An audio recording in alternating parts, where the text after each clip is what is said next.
Assalamualaikum warahmatullahi wabarakatuh. Bapak Ibu guru hebat, pada kesempatan kali ini saya akan berbagi aksi nyata sebagai implementasi pemahaman saya terhadap salah satu topik pelatihan mandiri di platform Merdeka Mengajar, yaitu pada topik kurikulum merdeka dengan aksi pilihan menyebarkan pemahaman mengapa kurikulum perlu berubah. Setelah mempelajari topik kurikulum merdeka, kita diharapkan dapat memperoleh pertama, pemahaman kurikulum dan pembelajaran, yang kedua, pemahaman murid sebagai pusat pengembangan kurikulum, yang ketiga, pemahaman pembelajaran berdasarkan prinsip pembelajaran paradigma baru, dan yang keempat, pemahaman tentang struktur pembelajaran mendorong murid merdeka belajar. Pada topik kurikulum merdeka, terdapat dua modul. Modul yang pertama, makna kurikulum dalam pendidikan. Modul yang kedua, pembelajaran versi kurikulum merdeka. Pada modul yang pertama, makna kurikulum dalam pendidikan, terdapat 3 pokok bahasan, yaitu apa itu kurikulum, mengapa kurikulum perlu dirubah, dan mengapa kurikulum perlu diadaptasi. Agar kita dapat lebih memahami peran dan fungsi kurikulum dalam pembelajaran serta bagaimana kaitannya dengan pembelajaran, kita harus mengetahui terlebih dahulu apa itu kurikulum. Walaupun hingga saat ini belum ada pengertian kurikulum yang mengikat secara universal. Menurut Ice, kurikulum dapat dimaknai sebagai titik awal hingga titik akhir pengalaman belajar murid. Dalam pendidikan, kurikulum ibarat jantung. Jika jantungnya lemah, maka proses penyaluran darah tidak akan lancar dan bisa berakibat fatal. Rob Taylor dalam bukunya The Basic Principle of Curriculum menyatakan setidaknya ada 4 komponen kurikulum, yaitu tujuan, konten, metode atau cara, dan evaluasi. Umumnya banyak negara yang mengklasifikasikan komponen kurikulum menjadi 3, yaitu tujuan pembelajaran atau konten, panduan pedagogi, dan panduan evaluasi. Komponen-komponen inilah yang dapat digunakan dalam mendesain kurikulum sesuai kebutuhan murid, mulai dari kompetensi apa yang akan dimiliki murid, sampai proyeksi masa depan dan bagaimana cara mewujudkan atau mencapai kompetensi tersebut. Dengan begitu sangat jelas bahwa murid menjadi acuan dari kurikulum sendiri, maka memerdekakan murid dalam belajar adalah jantung pengembangan kurikulum. Sedangkan bagi seorang guru, kurikulum adalah pedoman dan acuan untuk melakukan proses pembelajaran.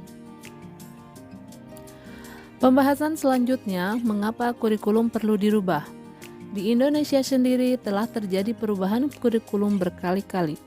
Isu-isu kekinian seperti perubahan iklim global, teknologi digital, industri multinasional, dan transformasi budaya telah menuntut satuan pendidikan untuk mampu membantu murid agar siap menghadapi tantangan zaman. Kurikulum yang bersifat dinamis dapat dikembangkan dan diadaptasi sesuai konteks dan karakteristik murid demi membangun kompetensi yang dibutuhkan. Ki Hajar Dewantara menyatakan bahwa maksud pendidikan adalah menuntun segala kekuatan kodrat yang ada pada anak-anak, agar mereka dapat mencapai keselamatan dan kebahagiaan yang setinggi-tingginya, baik sebagai manusia maupun anggota masyarakat.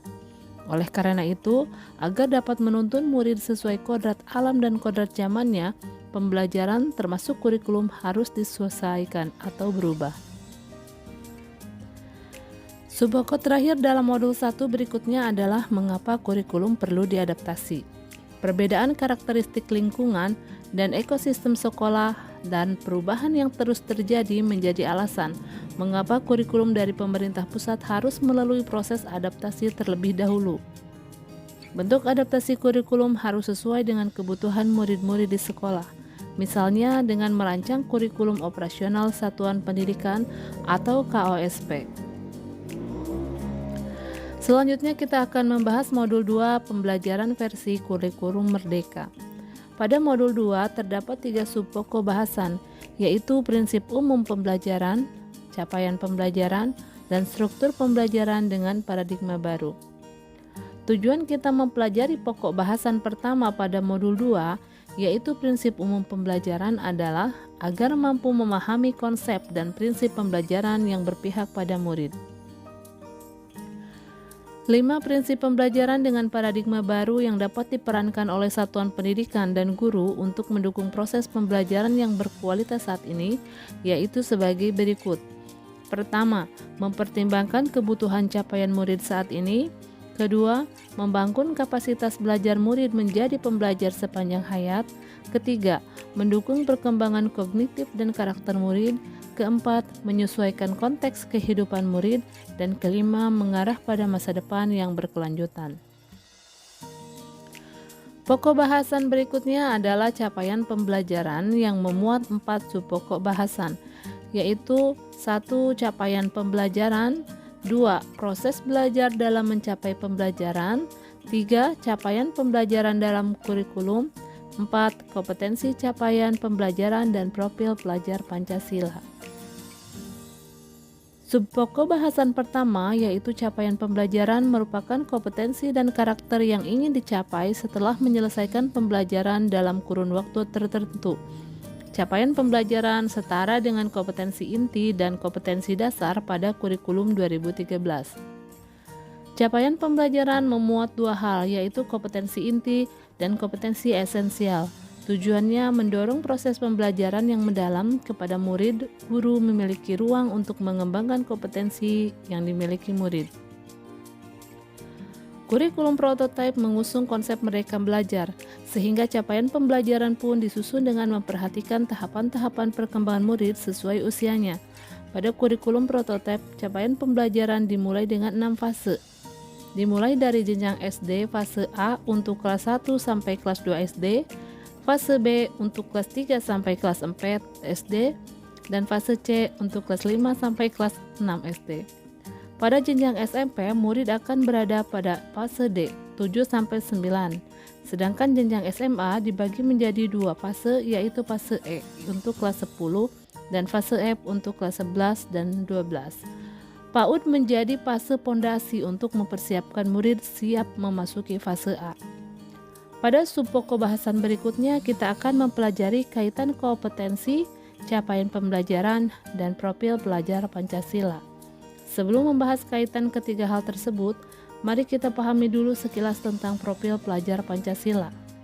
Profil pelajar Pancasila menggambarkan karakteristik pelajar yang diharapkan akan terbangun seiring dengan perkembangan dan kemajuan proses pendidikan setiap individu.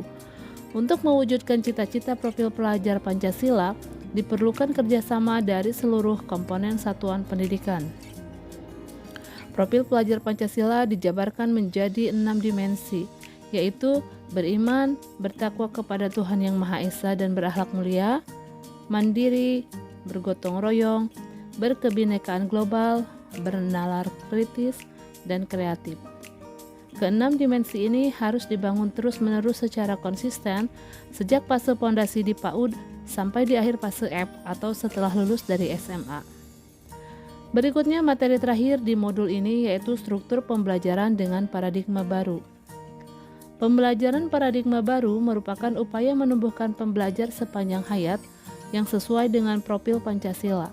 Proses pembelajaran dengan paradigma baru dilaksanakan melalui kurikulum Merdeka yang memuat program intrakurikuler, ekstrakurikuler, dan program penguatan profil pelajar Pancasila. 5 prinsip pembelajaran paradigma baru yaitu: pertama, mempertimbangkan kebutuhan capaian pembelajaran. Kedua, membangun kapasitas belajar murid menjadi pembelajar sepanjang hayat. Ketiga, mengarah pada masa depan yang berkelanjutan. Keempat, menyesuaikan konteks kehidupan murid. Dan yang kelima, mendukung perkembangan kognitif dan karakter murid.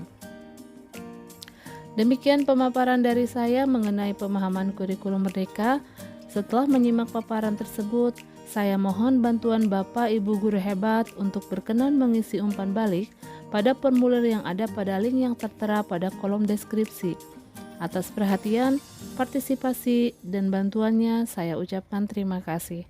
Wassalamualaikum warahmatullahi wabarakatuh.